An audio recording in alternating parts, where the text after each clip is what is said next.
Olá, meus irmãos, olá, minhas irmãs. Sejam bem-vindos a mais uma semana de estudos e reflexões do Evangelho em Nós.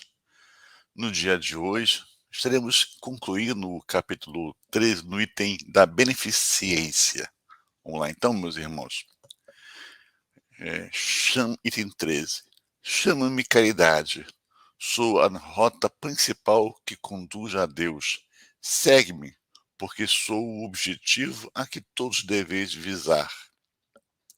Fiz esta manhã o meu passeio habitual e, com o coração magoado, venho dizer-vos, ó, meus amigos, quanta miséria, quantas lágrimas e quanto tendes que fazer para secar todas elas. Tenho procurado inutilmente consolar as pobres mães, dizendo-lhe ao ouvido: coragem, há bons corações que velam por vós. Não sereis abandonadas. Paciência. Deus existe. Vós sois suas amadas, as suas eleitas. Elas pareciam me ouvir e voltaram para o meu lado seus grandes olhos assustados. Eu li em seus pobres semblantes que o corpo, esse tirano do espírito, tinha fome e que, se minhas palavras serenavam um pouco o seu coração, elas não lhe enchiam o estômago. Eu ainda repetia: coragem, coragem. Então, uma pobre mãe, muito jovem, que amamentava uma criancinha, tomou-a em seus braços e a ergueu no espaço vazio, como a me suplicar que protegesse aquele pequeno ser, que só recebia um seio estéril, uma alimentação insuficiente.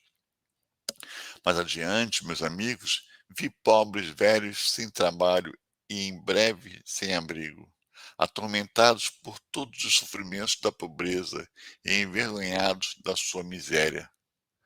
Não se atreverem, eles que nunca haviam pedido esmolas, a ir implorar a piedade dos transeuntes. Com o coração tomado pela compaixão, eu, que nada possuo, me fiz mendiga para eles e vou a todos os lados estimular a beneficência, inspirar bons pensamentos aos corações generosos e compassivos. Eis porque venho a vós, meus amigos, e digo: existem infelizes em cujo prato falta o pão. O fogão não tem fogo e o leito não tem cobertas. Não digo o que deveis fazer, deixo a iniciativa para os vossos bons corações. Se eu vos ditasse a vossa linha de conduta, não teríeis o mérito da vossa boa ação. Eu apenas vos digo, sou a caridade, e vos estendo as mãos pelos vossos irmãos sofredores. Mas se peço, também dou, e muito. Eu vos convido para um banquete, para um grande banquete, e vos forneço a árvore onde todos vós saciareis. Vede como é bela, como está carregada de flores e de frutos. Ide, ide, colhei, pegai todos os frutos dessa árvore, dessa bela árvore, que se chama beneficência. No lugar dos ramos que tirardes, colocarei todas as boas ações que praticardes, e levarei essa árvore a Deus, para que ele a carregue novamente, porque a beneficência é inesgotável. Segue-me, pois, meus amigos, para que eu possa vos incluir entre aqueles que se alistam sob a minha bandeira. Mas não tenham receio, eu vos conduzirei pela estrada da salvação, porque eu sou a caridade. Caritas, martirizada em Roma, Lyon, 1861. E continuando. Existem várias formas de fazer a caridade, que muitos dentre vós confundem com a esmola. No entanto, entre elas há uma grande diferença.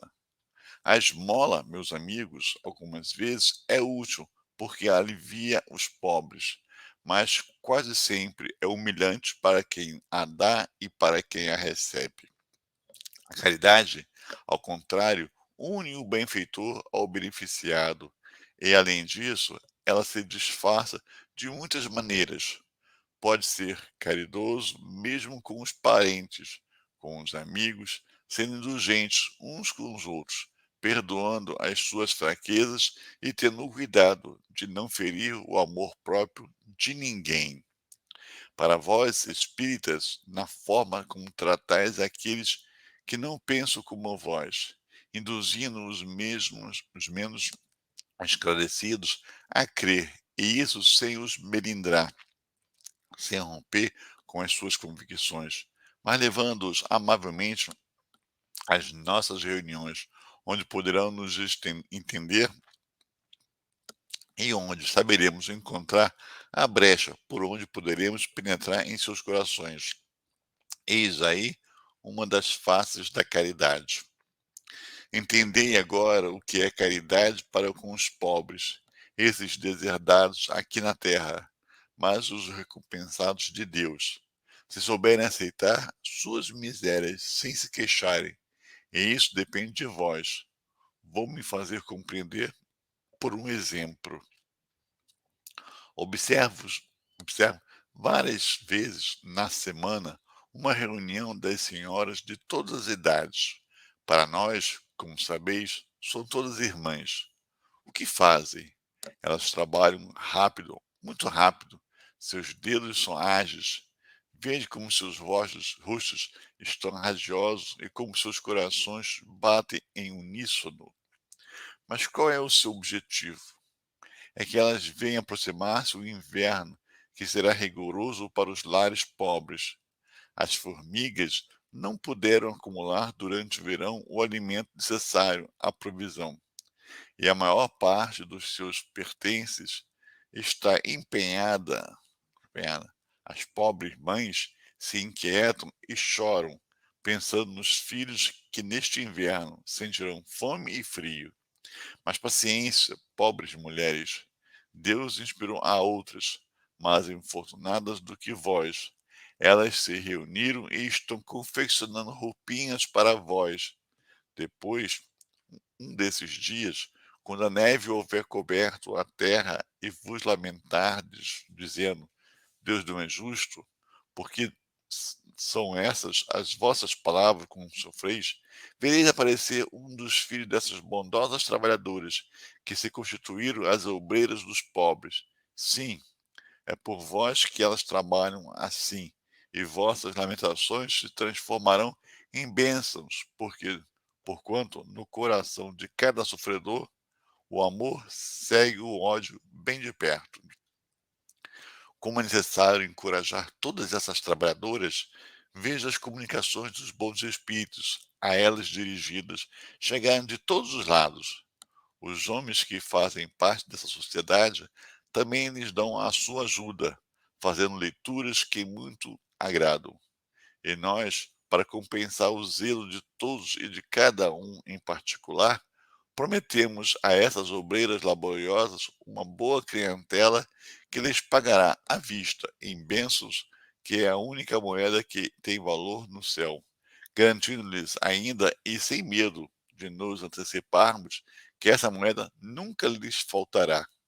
Caritas Lyon, 1861. Meus queridos amigos, todos os dias eu ouço entre vós uns que dizem: sou pobre, não posso fazer caridade. E geralmente vejo que faltais com a indulgência para com os vossos semelhantes. Não lhes perdoais nada e procedeis como juízes, muitas vezes severos, sem perguntar a vós mesmos se ficaríeis satisfeito se agisse da mesma forma convosco. A indulgência também não é caridade? Vós que só podeis fazer a caridade da indulgência, fazei pelo menos essa, mas fazei-a generosamente.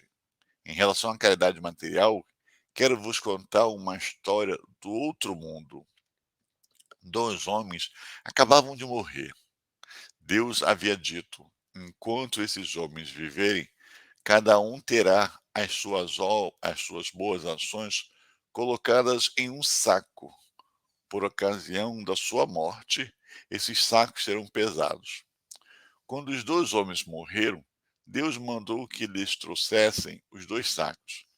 Um era grande, estava cheio, bem estufado, e o metal que o enchia ressoava. O outro era pequeno e tão fino que se viam através do pano as poucas moedas que continham. E cada um daqueles homens reconheceu o que lhes pertencia. Este é o meu, disse o primeiro. Eu o reconheço. Fui rico e dei muito dinheiro. Este é o meu, disse o outro homem. Eu sempre fui pobre. Ai de mim. Não tinha quase nada para dividir com os outros. Mas, ó, surpresa! Quando os dois sacos foram colocados na balança, o maior tornou-se leve e o menor ficou tão pesado que levou muito o outro prato da balança. Deus então disse ao rico: Deste muito, é verdade, mas deste por ostentação e para ver o seu nome figurar em todos os santuários do orgulho. Além disso, dando, não te privavas de nada. Vai para a esquerda e fica satisfeito, porque as tuas esmolas ainda não foram contadas como alguma coisa. Depois ele diz ao pobre: Deste muito pouco, meu amigo. Porém, cada uma das moedas que estão nesta balança representou uma privação na tua vida.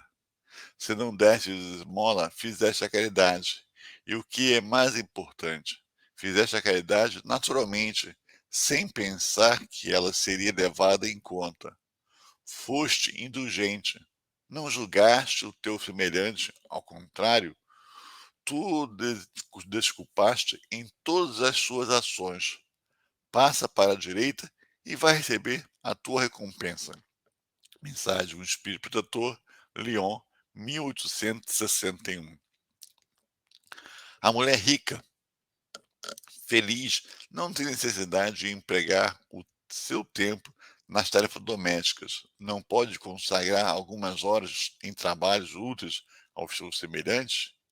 Que ela compre com o supérfluo dos seus prazeres roupas que agasalhem os infelizes que tremem de frio, que faça com suas mãos delicadas roupas grosseiras, porém quentes, que ajude a mãe a cobrir o filho que vai nascer. Se com isso seu próprio filho ficar com algumas rendas a menos, o da pobre terá mais calor. Trabalhar pelos pobres é trabalhar na vinda do Senhor. E tu, pobre obreira, que nada tens de supérfluo, mas que por amor aos teus irmãos também desejas dar do pouco que possuis, doa algumas horas do teu dia, do teu tempo, o teu único tesouro. Faz alguns trabalhos elegantes que tenham os felizes. Vende o produto desses teus serões e também poderás proporcionar um pouco de auxílio aos teus irmãos. Terás algumas fitas a menos, mas darás sapatos àqueles que têm os pés nus. E vós, mulheres que vos devotastes a Deus, trabalhai também para a sua obra, mas que os vossos trabalhos, caros e delicados, não sejam feitos somente para enfeitar as vossas capelas, para atrair a atenção para a vossa habilidade e a vossa paciência. Trabalhai, minhas filhas, e que o produto das vossas obras seja destinado ao auxílio dos vossos irmãos em Deus. Os pobres são seus filhos bem-amados. Trabalhar por eles é glorificá-los. Sede para eles a providência, que diz: aos pássaros do céu, Deus dá o alimento. Que os fios de ouros e de prata que se entrelaçam sobre vossos dedos se transformem em roupas e em alimentos para aqueles que necessitam deles. Fazei isso, e vosso trabalho será abençoado. E todos vós que podeis produzir, dai. Dai o vosso talento, dai as vossas inspirações, dai o vosso coração, que Deus vos abençoará. Poetas, literatos, cujas obras são lidas somente por pessoas da sociedade, satisfazei seus momentos de lazer, mas que o produto de algumas de vossas vendas seja consagrada para o auxílio aos infelizes. pintores, escultores, artistas em todos os gêneros, que a vossa inteligência também venha em auxílio dos vossos irmãos. Por isso, não tereis menos glória, mas eles terão alguns sofrimentos a menos. Todos vós podereis ser bondosos em qualquer classe social a que pertençais. Sempre tereis alguma coisa que possa ser partilhada. Seja o que for que Deus vos tenha dado, deveis uma parte do que ele vos deu àqueles que precisam do necessário. Porque se estivesses no lugar dele, ficarias bem contente que alguém dividisse convosco. Vossos tesouros da terra serão um pouco menores, mas vossos tesouros no céu serão mais numerosos. Lá colhereis centuplicados os benefícios semeados aqui na terra. João Bordeaux, 1861. Meus irmãos, então, hoje viemos a concluir o estudo da beneficência. E a gente vê, meus irmãos, que sempre podemos fazer alguma coisa, sempre. Muitas das vezes entendemos a caridade como a esmola que ofertamos, o dinheiro a dar para o outro. E nem sempre fazemos de uma maneira elegante, caridosa, que não constrange aquele que recebe, porque aquele necessita, aquele ali precisa, e não se sente muito satisfeito por isso, se sente triste. Quem dera, né? Que ele pudesse, por seus próprios meios, se manter saudável, ter a condição da sua vida, daqueles que a ele são responsáveis, seus filhos. Então, meus irmãos, entendemos até pela leitura que o dinheiro, né, a parte material é necessário porque o corpo assim necessita para a sua sobrevivência. Mas quem de nós não pode dar alguma coisa? Quem de nós não temos algo a ofertar? Seja um carinho, um afeto, um ouvido. Termos compaixão pelo momento de dificuldade que o nosso irmão passa. Lembremos da palavra de Jesus quando disse aos seus apóstolos que quando nós damos um alimento, uma vestimenta a uma pessoa simples, um anônimo que passa, que vem à nossa porta, seria para com ele próprio que nós estaríamos fazendo esse agrado, essa ajuda. Então Jesus colocou que a nós nos preocupando, nós pensando no nosso próximo, nós o auxiliando, nós o amando, é o Mestre Jesus que nós estaremos fazendo.